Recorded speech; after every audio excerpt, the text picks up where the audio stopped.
think we have a caller. We do have a caller. Everyone's going to be so excited. I don't. Yeah, and for those who were upset about no callers last week, didn't try last. No. I mean the one that you weren't here for on Friday. Yeah, because that was so last minute. But yeah, we have tried a bunch, and some people just bounce without telling us. Yeah, if you want to be a caller, tell us your stories. Just send a message to Shane. Yep. I'll post a note on YouTube so you guys know exactly. Yeah, we'll put up a community notes as well. And again, you can hit me up at Shane Cashman at scanner.com, SENR.com. I know I got a few people in there who are looking to come on soon too, so hit me up there if you got some fun stories you want to talk about. But who do we got? Let's see. Lost. Sick. Are you with us or are you lost? Let's see. He's lost. There he is. Yo. Hey, how's it going, everybody? How are you? Who are we speaking to? Hey, my name's Lost. Thanks for having me. Thanks for joining us. So yeah, of course. What stories do we have? Is there someone else here? Can you hear us? Yeah, I can hear you. Cool. So it's me and Alex and Lost. And Lost, whenever you're ready, you can tell us the stories that you've got. Awesome. Cool. Well, first of all, thanks for having me. Of course. There's been like a lot of great conversations happening recently with experts, sort of like top-down perspective of occult influence. So I thought it could be interesting to add my perspective as someone who's experienced sort of the overlapping circles from the bottom up and what I learned kind of as I made my way through the film industry. Perfect. So first of all, I mean, it's all real. Hollywood is filled with occultists and a hierarchy of occult groups that you can imagine as sort of like a pyramid of slightly overlapping layers. Having said that, this like kind of guiding hand, top-down structure many people have is kind of dated, like not incorrect in specific instances, but dated nonetheless. More times than not, like the narrative pushes that we see these days are done at the level of the individual. And that's for a specific reason. It's by design. To put it in like a modern context, why would a shadowy elite cabal or whatever risk exposure by directly influencing a script with like queer ideology when they can create the environment that encourages and promotes true believers like into these creative roles, which obviously can be like ensured through implementing DEI practices. Then they can like keep their hands clean and have their thralls do the legwork and still reap the benefits. So like the same concept applied during the previous occult era. So today, I believe we've moved on from the previous occult era, which was less about creating like rigorous occult scholars and more about encouraging degeneracy, and create like weak and vulnerable minds, which was largely successful because, you know, as we all know, sex magic is objectively one of the most potent forms of ritual magic, and for clear reasons. So now, like with the weakened state, we have entered kind of like an era of, in my opinion, it's like chaos and destruction. Destruction magic, unfortunately, is the second most potent form of magic.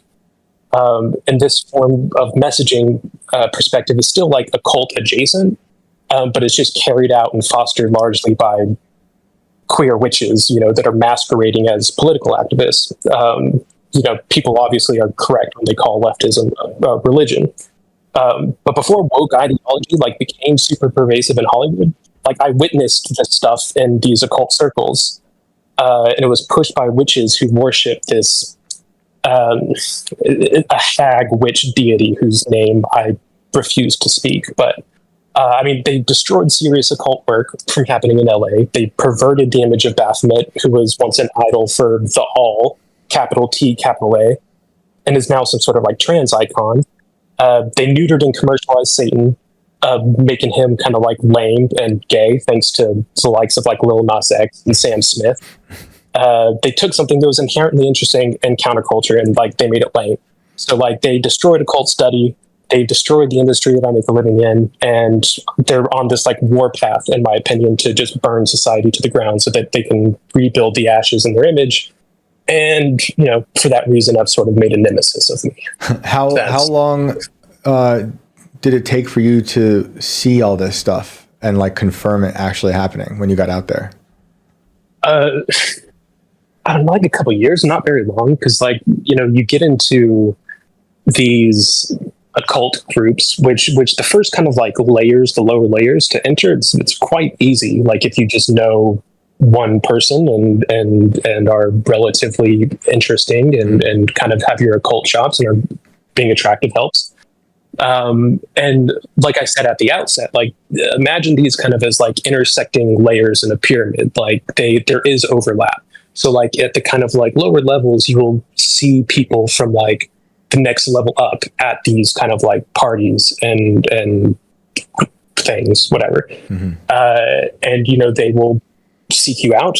You will kind of percolate to the top the more kind of like you have to offer, I suppose, to put cryptically, I suppose. And it doesn't take long once you're in kind of the second or third kind of like layer up, where you start seeing like C-list, B-list celebrities, musicians, a bunch of adult film actors and actresses, and that kind of sort. And I was kind of less of the partier. I was more of the studious type. I was really into like hitting the books when it came to occultism. And so I came up studying a lot of like Manly P. Hall and that kind of ilk. But then I saw like in some of these more serious groups, you saw the prevalence of a specific coven of witches who all worship a specific deity. And yeah, it began perverting occult study because they took things that were objectively false when occultism is supposed to be about finding the truth most hidden.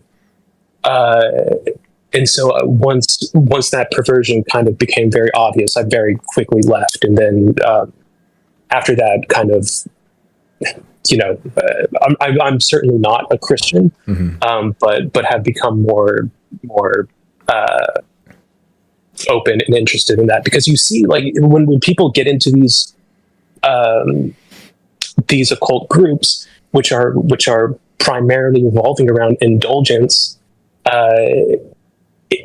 there's no bottom to what that indulgence will lead down to, and it will always get deeper and deeper and deeper. Like you will, like, things will lose their novelty and then you'll move on kind of to the next thing. Like it always happens. And there's once you get on that path, like if you don't get off at a certain point, like, you will find yourself doing things that are not, that are more difficult to recover your soul from. Right. Did you witness some of the depravity? Yes. Yes. But not like you're not going to get to things that are like illegal, I guess, very easily. So I never saw or participated in anything that would be considered illegal, obviously. Was it like self-harm, like weird ritualistic stuff? Well, yes, because you get these kind of like perverse people that when you get into these kind of like orgiastic situations, like ritual sex magic, adds kind of it adds novelty to it, and then you get effects from it because sex magic is powerful and it does do stuff. It is the reason sex magic is so powerful is, and why it's such a popular form of ritual magic is because the invocation of those feelings can happen pretty quickly, and you will get those physiological effects within yourself, like the heart rate, the vibes. Like you can build sexual energy at a very quick and very easy, rapid rate, and the more you kind of like extrapolate into these more taboo circumstances, the more that energy can grow and increase. So we talked about this kind of stuff on Friday concerning the Diddy stuff. Can you explain? Can you, as best as you can, explain what sex magic is and what the purpose of it is? At its base, it's the same as why you would perform any other kind of ritual magic. It's to create an influence on the material realm through I guess, pushing kind of like immaterial energies. So it's, go ahead. No, you're good. Keep going. Okay, so again, one of the reasons why sex magic is so popular and prevalent is because, like, if you're trying to influence the kind of like immaterial energy fields, I'm sure we all know, like, it's a lot easier to build sexual energy within ourselves than it is to try and evoke, like, I don't know, certain things. But on the flip side, that's why destruction and like rage magic is like the second most powerful, because rage and destructive energy is very easy to build within yourself. So it's not necessarily that like I know there was some talk that like, oh, well, it's sex magic because it's some sort of perversion of the creating of life, which is like a godly thing. That's not necessarily it. It's more so just because it's a quick and easy way to access a very powerful form of vibrational energy, like within yourself. And you can scale that up with other people relatively easily, if that makes sense. Yeah. And then, so you said these witches are there doing this. Do you have any idea of like how long these perverse witches have been out there doing this? Is it like one coven that has been like generationally a part of Hollywood, or is this a newer thing? I don't have much to say in terms of like whether it's generational or not. A lot of the kind of higher up people within this coven, and don't like, it's not just even there is kind of like a big primary kind of coven, but there's also like break off covens that you'll see of just like people that, like, you know, they hear about this stuff and they want to kind of do this thing too, and so they worship the same deity, but they don't necessarily have the same power or influence. Right. So you'll see break offs of the same stuff. In terms of it being generational, I don't necessarily know. Some of the people that I saw that were kind of higher up were like trans women, who in occult, like, it just, that doesn't translate as women, at least. I don't know. There's a difference between male and female, masculine and feminine when it comes to occultism for a reason. Mm-hmm. And so like I already think that the practice is perverse from the get-go. Mm-hmm. But it's yeah, how long, I don't necessarily know, but as long as I've been in Hollywood, they've been pretty popular. Do you recognize certain things that they do now, like publicly, when you're watching any type of event or movie? Are there signs that they put out there, so like subliminals? Is that a yes. Thing? Well, I'm not huge on subliminals because there's better ways of doing things. But then also, like, in terms of when it comes to like messaging in Hollywood specifically, that's not. It's not the influential powerhouse that it once was. You know, people's eyeballs and people's attention aren't necessarily strictly in like movies and television, whatever. The music industry still has a lot of influence. Hollywood still does to an extent. But you're seeing this, it's becoming very decentralized. Every time you see some young kid getting caught up in this kind of like queer critical consciousness and creating a persona for themselves and perpetuating that on the internet, that, in my opinion, in some way or another participating in this kind of so it's like a tangential thing, because that's what I was going to ask. Is you see a lot of people, you mentioned Lil Nas X, there's a whole bunch of them we can mention, they look like they're participating in it, but sometimes I wonder if they're just invoking the imagery. But you're saying just invoking it and not being directly involved with it is kind of participating?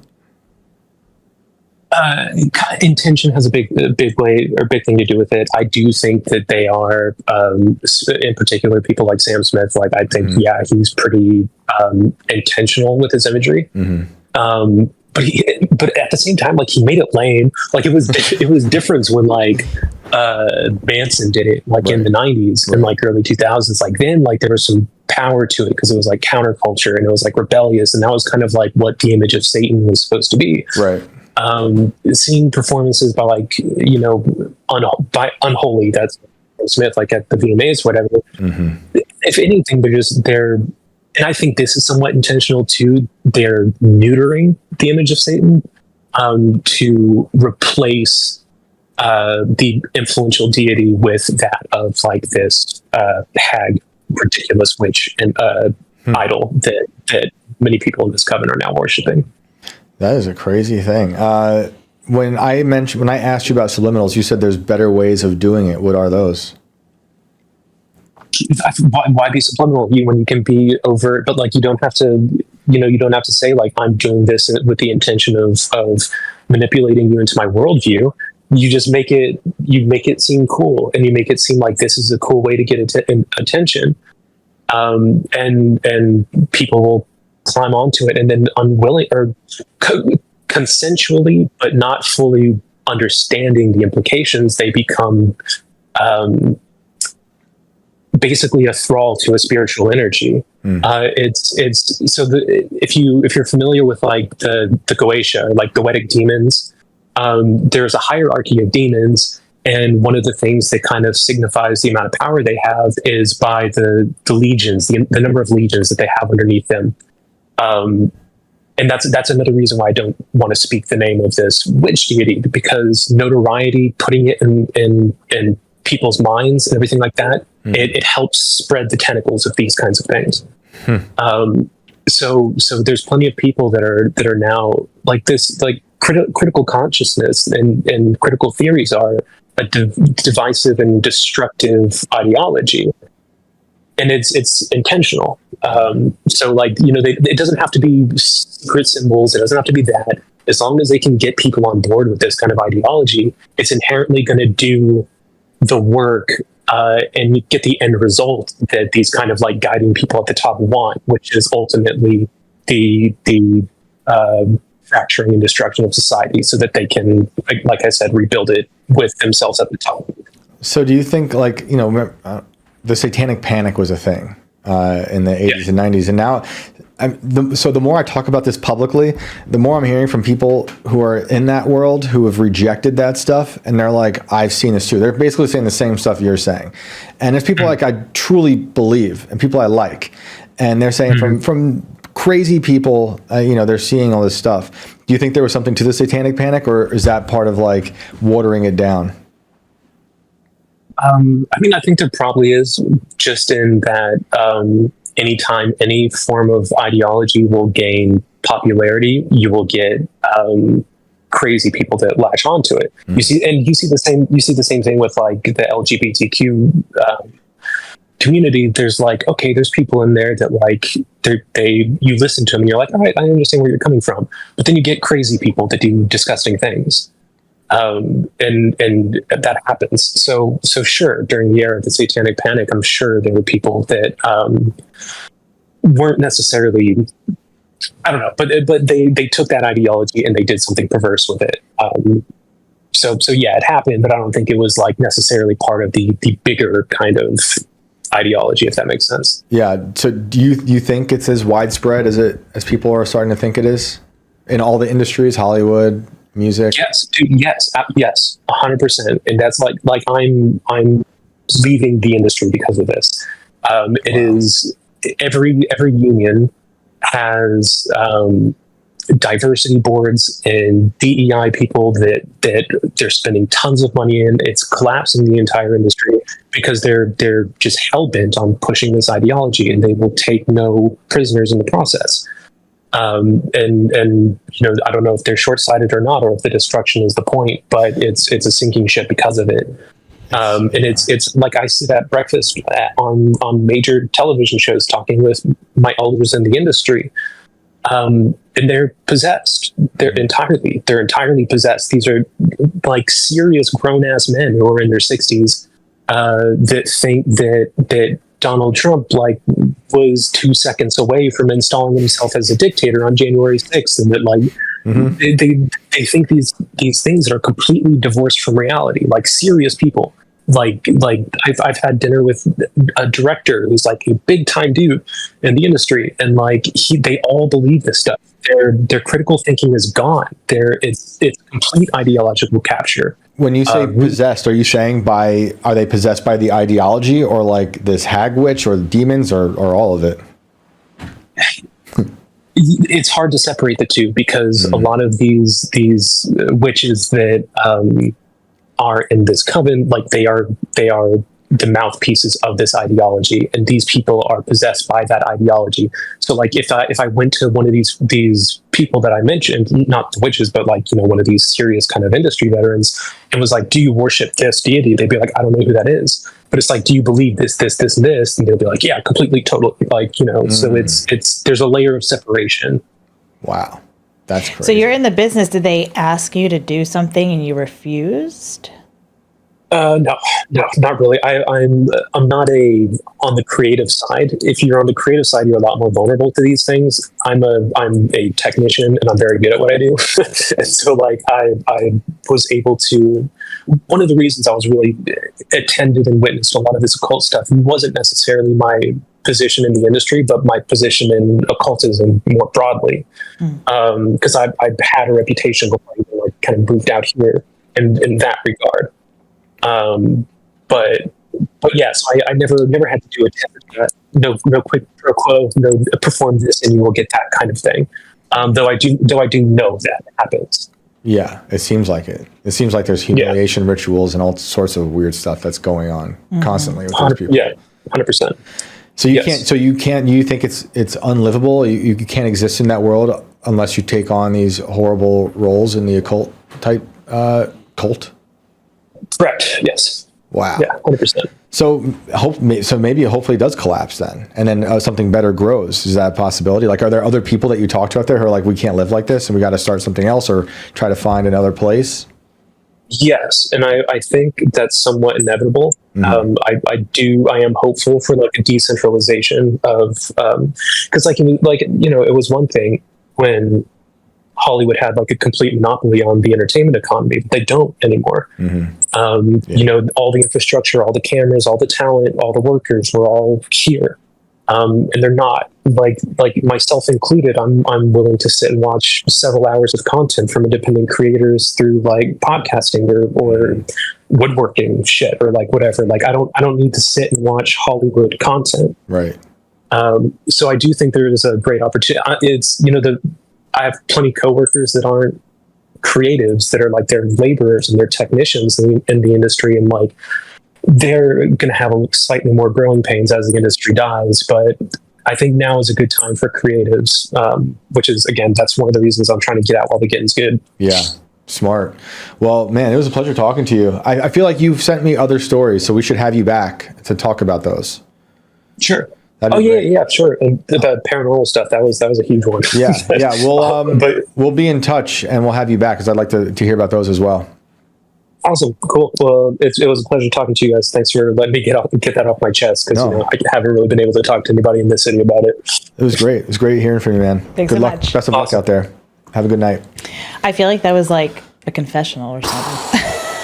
Man, it was more of like after the Diddy episode, yeah, like I've heard from a lot of people just are reaching out. I heard from people who are like, it's all really I love crazy. that. I love now that like going down this Diddy spiral, people are coming out with their stories, and you just like learn a lot more what's going on. It's crazy out there. It's crazy. And like the witches thing, I used to laugh at it. Yeah. The idea of witches. But then remember in Georgia when I did the book and I met all those witches at these witches for those, is that second season of Inverted World? Yeah. Like I went down to Georgia to look for this Confederate gold, and I was supposed to write just like an article on people looking for Confederate gold that was supposedly in this town of Washington, Georgia. And shout out to Clint Bradley if he's watching, because he's the reason I went down there, and his family's amazing. But through my time down there, my first 15 minutes there, I met this lady who ended up being a witch, and she was a part of a coven of witches, and these young women were crazy. Like they were out there doing blood magic on a battlefield, and it was one of the bloodier battlefields, one of the bloodiest battles of the Revolutionary War happened on Valentine's Day, and in this town, and they go out there with their crystals in the full moon, and like they're like absorbing blood energy. It's earth, air, fire, water. It's weird, you know. And then I stayed in that hotel. It's just like they said it was haunted, and underneath. The hotel was built on top of a graveyard, and this hotel just turned out to be ran by witches. Yeah. I went down in the morning to go look for the hidden graveyard. So I asked the one young lady behind the desk, Like, you heard about this story about the graves and stuff? She's like, oh yeah, here's a door. She opened this giant door in the floor. And she's like, it's down there. It's like a dungeon, you know? And I'm like looking over at her computer, and she's studying mortuary arts. And she's got a statue of Anubis. I'm like, what are you doing? Don't mess with witches. She's like, oh, I'm a witch. I'm like, oh, so nonchalant. But by that point, I'd met a lot of witches. I'm like, I'm not even surprised. Yeah. But yeah, it turned out like that whole thing was a witch coven. I know. I was telling you before the show, my mom, she was, speaking of reincarnation from last time we were talking about, she thinks that she was a witch in a past life. Ooh. And she's always like, don't ever cremate me. She's like, fears burn like the witch. Being burned. Yeah. You think she thinks she was burned before? Yeah. Dang. That's deep, right? They used to do a lot of burnings. We didn't burn witches in America. Yeah. We hanged you. Yeah. And I think in Salem, we did short ropes, which is actually not breaking the neck. It was to suffocate you, which is horrible. They're both horrible, but they were like, well, no, we want to make them suffer. Yeah. You know, and it was old people, young people, whatever. But in Europe, there was more burnings. Yeah, for sure. You got to make sure the witch is gone, you know? Jeez. Sorry, Alex's mom. You know what? I'm like, you can burn me. I don't think we need any more graves buried beneath the dirt. I'm going to hit up Ken later to see where that old cemetery is. I'd like to repurpose. That's the one thing with me is like I never want to be in a graveyard because I already don't like being around a lot of people. You know, like aren't in you real life. Worried about like the water levels are going to rise? I think that'd be fun. And you just like don't float. Here he comes again. You know, but I just don't want I don't want a new tombstone. I don't like the way new tombstones look. I want an old, like 16th century. It says 1888 with the skull and crossbones. Mm-hmm. Yeah. Just like I got to figure that out. I it's just weird though because I don't really want to recycle someone's gravestone. Yeah, I think that's bad vibes. Yeah, you don't want to do that. So I got to find an old gravestone that's not been used. See, I'm more worried about being buried alive. I mean, it was a big problem back in the day. Because they didn't know how to check. Some people, some people. So, like I said, I grew up, next to West Point, and the man who built, the guy who designed a lot of parks, I think like Central Park in New York, and a bunch of really big parks, he was really afraid of being buried alive, and this is in the 1800s. Mm-hmm. So he also designed his mausoleum, which is a pyramid. You can look it up. I forget his name though. It's a pyramid, and there's two sarcophagi. Or no, it's not sarcophagi. There's two sphinxes outside of his. And side note, I know I'm telling like tangent on tangent now, but when he made those sphinxes, and he died, they were like, okay, here come the sphinxes that he designed for his pyramid tomb. His wife was like, those sphinxes are too big breasted, so she threw them in the Hudson River. Everything goes. They had to remake. They had to remake the Sphinx with smaller breasts, and now they're there. So he's probably pissed. But back to what I was saying, he's buried inside there with a doorbell in case he was to wake up. No. Yeah. So cadets at night used to go sneak into the cemetery and ring the doorbell to freak out the guy running the guy in the house. God, that's terrible. Yeah. The doorbell's still there. It's great. Like bury me with like a gun and or like a lighter or something, or gun and a lighter, switchblade, anything. Yeah, I like all that. I think about it a lot. And how do you ever think about your funeral? You want a dream funeral? You have a dream funeral? I think I just want to be cremated, and I don't know. Really, just I don't really you want scattered ashes or? I don't want anyone to hold on to my ashes either, or like part of my ashes and then not. Like my mother does that with all our pets. It's like scatter some, keep some. It's like I don't want any of that either. Yeah, that's when I was a furniture mover. There was a lot of like people who died and then they died, but they left behind the ashes of the people who died before them. So like, what do I do with this? No, I think you just call it a day. Call it a day. Just snort the ashes is what you're saying. I don't know. Like bury me under a tree, I guess. Yeah, I think that's nice. You know? Yeah. My wife wants a nice pine box under a nice willow tree. Hey, that's nice. I like that. Nice and simple. That's how I like it. Yeah. That was a fun episode. Yeah, it was great. Ken was cool. So, man, thank you all for tuning in. Check out Ken's stuff, all his music from Unearth to this new stuff he's doing now, the As They Lay Dying. Shout out to our caller tonight. That was a great call. We'll have him back because we had talked by email prior to this, and he's got some good stories. So, Alex, where can they bother you online? You can bother me at I am Alex Ayala on X, and I'm not really there, but you know what I mean. Yeah, you have not been there for a while. And I'm just gonna say, just don't forget to super chat us, reach out with stories. If you want to share your stories, call in. Be our friend. Definitely. And if anyone wants to hear more of that story I read in the beginning, it's from Nathaniel Hawthorne. This guy, It might be, it's a tough read because it took me years and years to really dig it, but it's horror. It's great early American horror. If you've seen the movie The Witch, a movie I like a lot, it's kind of like that. So check that out. And you can find me at Shane Cashman everywhere. And again, Shane Cashman at scanner.com. Send me your stories if you want to call in. We'll see you next week. Thank y'all.